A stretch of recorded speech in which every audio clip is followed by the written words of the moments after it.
Hey guys, Sam from West Meadow Rabbits here, and today I want to answer a question that both beginners and veterans alike often have, and that is, what is the best breed of meat rabbits? And while it's pretty hard to pick one, today I'm going to give you the top 5 breeds of meat rabbits. Now, a lot of the breeds on this list are going to be familiar to most of you, a few may be surprising, and if you stick around to the end, we'll have a 6th bonus breed, which is a rabbit that often gets mentioned when talking about rabbits for meat, but one that you absolutely should not raise. So stick around the end for that one.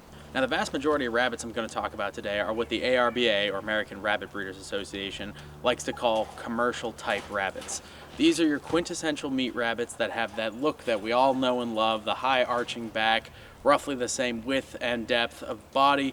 And if you want to get more into those details, I have another video which I'll link to the description about what exactly makes a good meat rabbit. But long story short, all of the rabbits in this video are more or less going to conform to that standard. Now, when we say what makes a good meat rabbit, we're comparing it to that ARBA standard, which is a rabbit that's got the right amount of meat on the right spots as much as possible, a good meat to bone ratio, fast growth rates, easy breeders, good reproduction of traits, and good immune systems, basically, along with a few other things thrown in there, but we're not going to get too hung up on color today because that's not really relevant to meat production. So with those few caveats out of the way, let's jump right in and look at breed number 1, the breed in the lead, the absolute best meat rabbit you can probably get is going to be, to no one's surprise, the New Zealand rabbit. Now, the New Zealand rabbit is actually an American rabbit, despite its name, and it's one of the oldest American breeds of rabbit. It was developed in the early 1900s and formally recognized by the ARBA in 1916 and quickly caught on in popularity because it was a rabbit that was optimized for meat and fur production with a priority on meat. New Zealand rabbits have one of the fastest, if not the fastest, growth rate of any of the rabbit breeds. They've got the ideal distribution of meat all over their body, and importantly, they have great feed conversion ratios and meat to bone ratios, which, if you don't know, feed conversion is how efficiently a rabbit converts feed to meat. And bone to meat ratios is how much of the animal's dead weight is bone versus meat. There are 5 recognized varieties of New Zealand rabbits, the oldest of which is the red, which I raise, but the most popular of which these days is the white. There's also black, blue, and broken, and those are all fairly common, but not as common as the whites. The main reason that whites are still popular today, despite the decline of the fur industry, is that when a rabbit or any animal is being inspected in a USDA facility, they look for stray feathers or fur, and a white feather or white fur is not going to show up as much on a carcass as any other color, so it's easier to kind of sneak through inspection without failing. Now, there are several reasons why I decided to put the New Zealand number 1, despite there being a couple of other similar breeds. Of course, the meat traits, growth rates, and ratios of the New Zealand are very, very high and are incredibly impressive, but a couple of other breeds do come pretty close in that respect. One of the biggest things that the New Zealand has going for it is its popularity. Because there are so many breeders out there raising this particular rabbit, they are all working on different things, and because they're able to kind of complement each other's breeding efforts, it allows the New Zealand to be at a really, really high caliber and consistent when compared to other rabbit breeds. So a less popular breed might have really, really good examples, but those might be kind of outliers. Whereas because the New Zealand is so popular, the breed's overall level and the consistency of that level is much higher than the less popular breeds. And the peak examples of New Zealand's really are spectacular.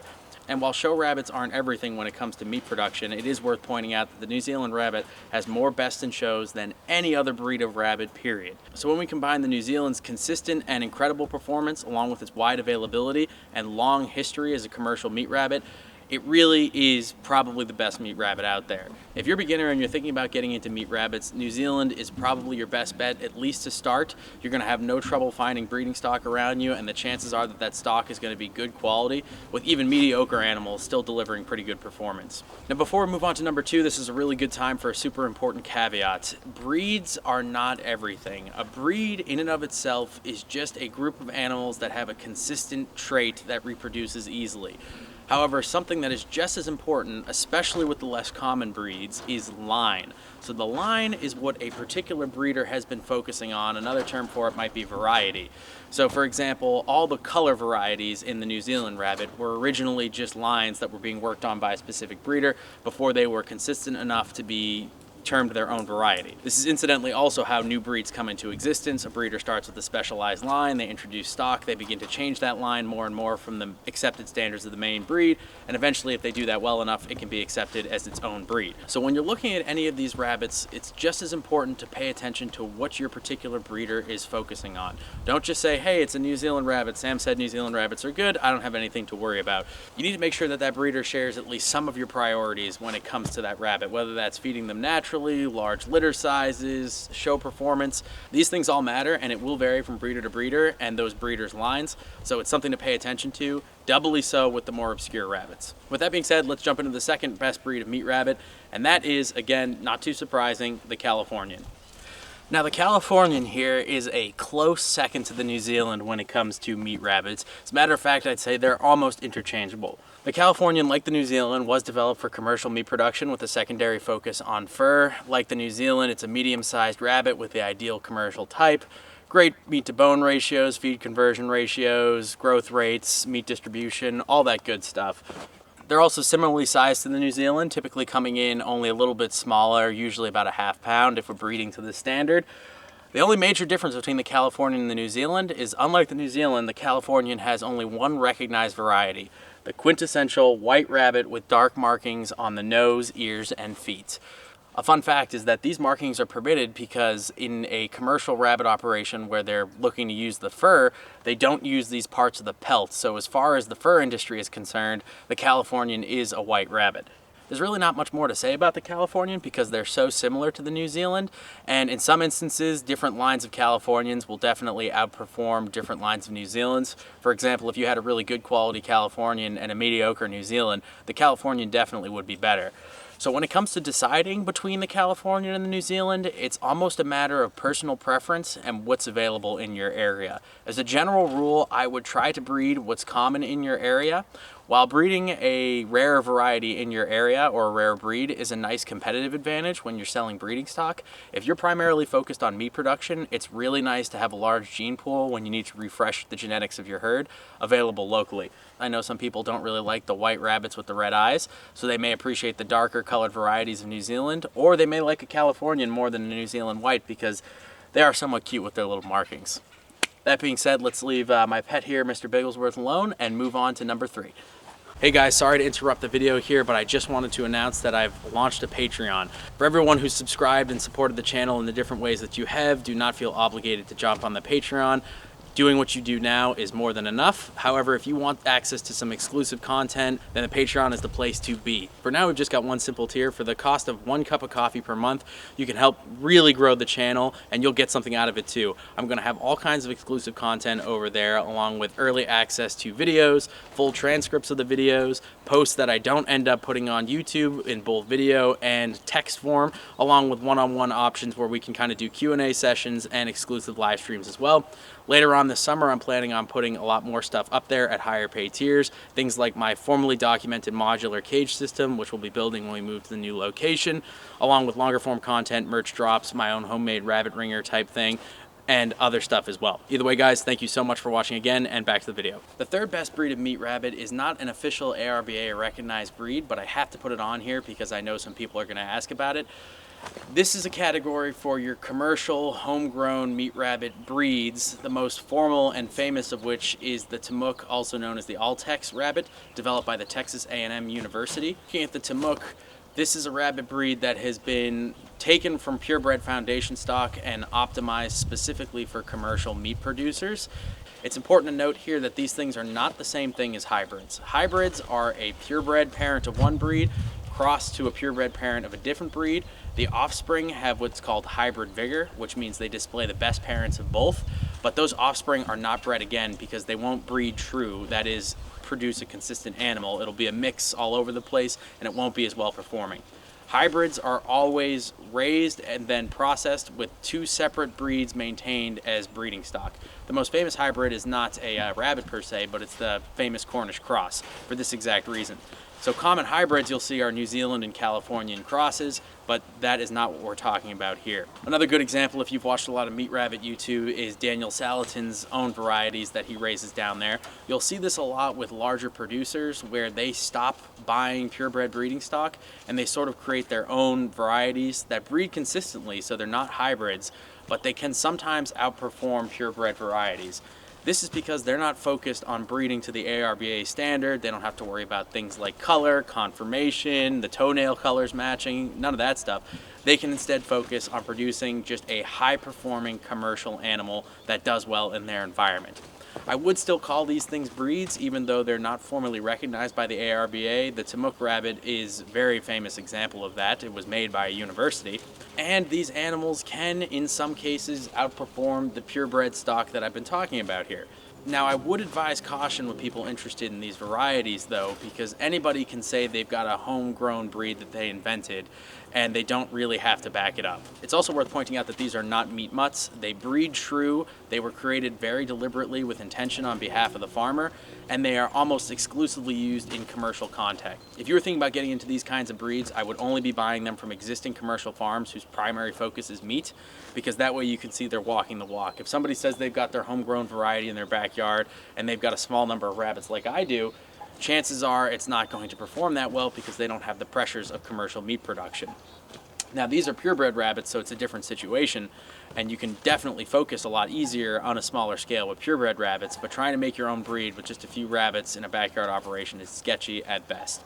So while these aren't technically a formally recognized breed, if you're in an area where you know a great commercial farmer and he's got these gigantic 5-week-old kits that are the size of, full-grown rabbits, and they're awesome and they're doing great in the cage setup, and you can get your hands on some, I would definitely say go for it. If you're in an area where that's not something that's available to you, you're going to be much better off sticking with one of the purebreds. So moving on to breed number 4. Now this little rabbit is a rising star in the meat rabbit world, and that is the tiny but mighty Florida White. Now the Florida White was originally developed primarily as a lab rabbit, but it also had significant meat producing considerations go into it as well. After all, its primary foundation stock is the famous New Zealand White. Now looking at the Florida White, you would see a quintessential commercial type rabbit, but the interesting thing is that this rabbit tops out at about 5 pounds when mature. Now you might be thinking, well, what the heck's the point of raising such a tiny rabbit? I might as well be raising a Netherland dwarf. But remember, the US is a fryer market. What that means is that most people in the US, and even the West for that matter, are primarily used to eating juvenile young animals. The Western palate is not really as accustomed these days to older, more mature animals. People want the young, tender animals that they've grown used to in the supermarkets. So when it comes to meat rabbits, for most people, it really doesn't matter what the rabbit weighs when it's an adult. It only matters how much it weighs between 8 and 12 weeks. And this is where the Florida White is really, really interesting, because those little kits can get almost to New Zealand or Californian sizes in that time frame. Now, I'm not going to pretend they're going to get exactly there, but a Florida White kit can easily reach 3 pounds in about 12 weeks, and probably better depending on the circumstance and the stock. And just like all the other commercial breeds we've mentioned, they've got a lot of the great traits we like to see in a meat rabbit, including the good ratios, growth rates, and meat distribution. Now, where the Florida White really shines compared to something like a New Zealand is resource utilization. Think about it. A Florida White is about half the size of a New Zealand rabbit. And because smaller animals are typically more efficient with their feed than larger animals, that means it needs less than half the feed a New Zealand meat rabbit does. Another important consideration is because it's so small, it also needs less than half of the floor space of a typical New Zealand rabbit. You might be able to fit 2 or 3 Florida Whites in the same area that you would fit 1 New Zealand rabbit. This is hugely beneficial to people doing urban farming, stealth farming, or trying to do meat rabbits in an otherwise confined area. You'll be able to get way more rabbits in a smaller space, and that's good too, because the more rabbits you can have, the more genetic diversity you can have, and the more you can optimize your breeding program.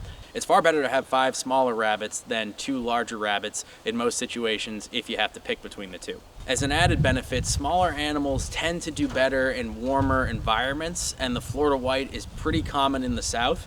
So if you're in a tropical or subtropical environment, you may actually be better off with an animal like the Florida White. Now, the only real downside to the Florida White is the fact that a smaller adult doe has less room in her body for kits. So Florida White litters, on average, will probably be slightly smaller than New Zealand or Californian litters, say. However, I think this is more or less a wash because you'll be able to fit more Florida whites in the same amount of space. So yes, you'll have smaller litters, probably, but you can make up for that with the amount of breeding does you have. Some other minor benefits to consider are that smaller rabbits are easier to handle, easier to tattoo, easier to process, produce more manageable amounts of manure, drink less water, and all in all are just less resource intensive. If you're looking for a small scale backyard operation, I would highly recommend checking out the Florida whites if they're in your area. You might be surprised at how well they do for you. The fifth breed of meat rabbit on our list is technically not one breed. Yes, I know this is cheating, but trust me, I have a good reason. The thing about meat rabbits is the New Zealanders and Californians and their various descendant breeds and influenced by breeds are just so far ahead of all the other rabbit breeds that there's really a clear line between them and everybody else. And when you get down towards the other breeds, it's much harder to differentiate. So I could stand here and try to make an argument for why the Rex rabbit is better than the silver fox rabbit for meat, but to be honest, I just wouldn't be telling the truth. For most of the other breeds of typical meat rabbits out there, the variability is going to be much larger between the different lines than it is between the different breeds. So if we look at, say, a silver fox and you've got breeder X and breeder Y, the difference between their stock might actually be larger than the difference between that silver fox and a Rex per se. So let's just say that the fifth best breed of meat rabbit is any other breed that has been typically historically used as a meat rabbit breed or was developed for that purpose. I know that's kind of a cop, but I just explained why it's a little bit difficult to kind of pick between these ones. That being said, there is some important caveats and information I can give you about these breeds. Now I'm going to go ahead and read off a few of these more common breeds. This category includes a ton of breeds, all of which are recognized by the ARBA. Most of them are heritage breeds. Some of them are actually rare breeds that are facing extinction and are actively trying to be protected by the Livestock Conservancy, which is in and of itself something interesting we'll get to in a sec. Now, in no particular order, here are a lot of the breeds I've heard used for meat in different operations. These include things like the Rex, the Beverin, the Silver Fox, the American Rabbit, the Palomino, American Chinchilla, Creme d'Argent, Champagne d'Argent, Cinnamon, Lilac, and Satin, and there's a few more out there as well, but these are just the ones that I'm more familiar with. Each of these breeds can be really solid for meat production. Most of them have that standard commercial type we've talked about. A few of them don't, but even then they've been used historically as meat rabbits, so they should be all right. The biggest issue with these breeds is that they're less common than, say, a New Zealand or a Californian. While a couple like the Rex may come close, and different varieties may be more common in your area, like for around me, Silver Fox is pretty common. Generally speaking, you're going to have a really hard time finding breeders for all of these breeds in a geographical area near you. Some of them are quite rare, and with that comes its own problems. As we talked about with the New Zealand, part of the reason it's so awesome is because so many people are working on it. When you have a really rare breed, the outliers are going to be huge and consistency may not be there as much. That I don't want to make it sound like these breeds aren't good or aren't suitable. If you're looking for a challenge or an interesting project, getting into the less common breeds can actually be super rewarding, especially if you're interested in showing or conserving livestock. Of course, that comes with its own set of caveats, which includes being a responsible breeder. If you've got a rare breed that's threatened with extinction and you're going to sell breeding stock, you have a responsibility to be breeding to the standard, to be being honest about what you're producing, to be very careful in documenting your pedigrees and trying to be involved in that breed's community. But generally speaking, all of these rabbits can be good choices. Obviously, you're not going to want to raise a Lop or a Dwarf or maybe even a Dutch, although you can do that too. I don't want to make it sound like you can't eat these other breeds of rabbit. You can eat any rabbit you want. If you just like a rabbit variety and you want to eat the culls, that's totally fine. But it's important that people are upfront and transparent about the fact that, broadly speaking, in an apples to apples comparison, these other breeds aren't really going to be able to touch the top caliber New Zealanders or Californians out there. That being said, there are some very impressive lines out there for all the breeds mentioned, and different breeders will prioritize different things.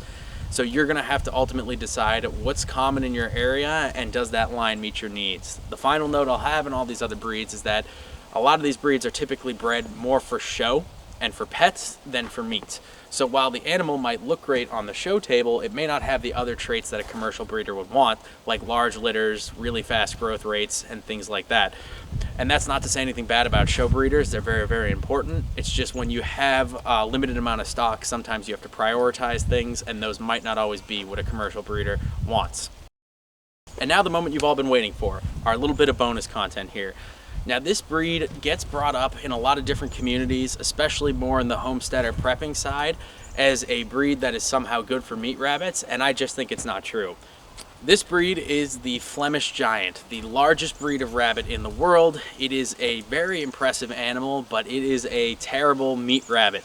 First, I just want to say I have absolutely no issue with people who raise Flemish Giants. I have no issue with Flemish Giant breeders. I think they're a super cool rabbit, and I'm very happy that people are enthusiastic and interested in them. If you want to raise a Flemish Giant because you like the rabbit, you enjoy it, you think it's cool, and you want to eat the culls, by all means, more power to you, go right ahead. But I also think it's really important that we call out people who are maybe misrepresenting their attributes as a meat animal. Now, the Flemish Giant is a very impressive rabbit. The minimum size, according to the ARBA, is 14 pounds, but there is no upper limit in the standard for Flemish Giants, with larger animals being more desirable. Now, at first glance, you may think this is great, big animals, more meat, right? Well, not exactly. See, the thing that makes the Florida Whites great is the thing that makes the Flemish Giants bad. They have all of the traits that I mentioned for the Florida White, just going in the opposite direction. So your typical Flemish Giant might get up to 18 pounds, maybe even 20. That's almost double what a New Zealand or Californian would be. And because it's a larger animal, it's going to need even more feed just to maintain that larger body. So if you're raising Flemish Giants, you're going to have to feed them 2 to 3 times as much feed as you would a more conventional meat rabbit, like say in New Zealand. That also means that they're going to require significantly more floor space, and if you were thinking about using wire cages, think again, you're asking for trouble with the giant breeds and putting them on wire. They really should have a significant amount of flat, solid surface to rest on, and even if you tried to keep them in wire, those cages would get worn out incredibly quickly from such a large animal. So right off the bat, if you're working with Flemish Giants, you're feeding way more, you need significantly more floor space, and you can fit significantly less Flemish Giants in the same area as, say, in New Zealand. Well, you might be saying, Sam, well, larger rabbits could mean more kits in the litter, correct? And this is actually less true than you think it is. See, there's a law of diminishing returns with litter sizes. Rabbits typically only have about 8 teats, and any number of kits you go over 8, you see less and less survival rates and slower growth rates. So while a Flemish Giant may be double the size of the New Zealand, it's not going to have double the size litters, so you're not going to be getting 20 kits from your Flemish Giant. You'll still be getting a typical litter size of maybe about 8 or 9. And this right here is the rub with the Flemish Giant. You're paying significantly more in feed, you need significantly more space in housing, you can raise significantly less animals for not really any more meat, because again, we typically harvest at 8 or 9 weeks, and the Flemish Giant is not going to be much larger than a New Zealand at that age. And this dovetails nicely with the final issue with the Flemish Giant. Larger animals require more what we call infrastructure to keep themselves alive. That is bones, that's organs, that's blood vessels, all the stuff your body needs to exist. With a smaller animal, a greater percentage of that relative to the other body mass can be dedicated towards things like meat. So the Flemish Giant needs significantly larger bones and organs to support its eventually larger frame. Think of a puppy with giant paws. So when you get a Flemish Giant kit that's 5 pounds and you get a New Zealand kit at 5 pounds, that 5 pounds is not the same. The New Zealand is going to have significantly more meat on it because it's got a much better meat to bone ratio, whereas that Flemish Giant is going to have very big bones that its body is eventually going to grow into. And it's worth pointing out that in the Flemish Giant standard through the ARBA, larger bones are desirable in this breed, which is something that is not desirable in, say, New Zealand. So if you're interested in Flemish Giants, again, nothing wrong with that, but just understand that you're not going to get nowhere close to the performance out of a Flemish Giant as you would in New Zealand. And this is also worth throwing out here that anybody who's crossing Flemish Giants with things like New Zealanders or Californians and trying to say that this is somehow better, they don't know what they're talking about. There is no benefit from that cross. The New Zealand is pretty much already a more or less perfect animal. Bringing in outside genetics from a different breed is totally unnecessary at best and actively harmful at worst. And while it's true that the Flemish Giant was one of the foundation breeds for the New Zealands have moved way beyond that. This is a personal pet peeve of mine because in my area you'll see it on Craigslist all the time. These Flemish Giant crosses being advertised as good meat rabbits. They are absolutely not. They're meat mutts, and anybody trying to sell them or say otherwise you should run away from. Take my word for it. So there you have it, guys. There are your 5 best breeds of meat rabbits. The New Zealand, the Californian, the commercial breeds like the Timok, the Florida Whites, and then everybody else. Now I know I cheated a bit with a few of these, but honestly I thought it was important to actually include the full truth here rather than sticking too rigidly to the 5 best video format, even though that type of video typically does better. I hope you enjoyed this video. I hope you found it useful. I hope it's pointing you in the right direction if you're thinking about getting into meat rabbits. Thank you so much for watching, guys. It really means a lot to me. If you want to support the channel, help us grow and spread this kind of content, be sure to like, share, and subscribe. It's free and easy.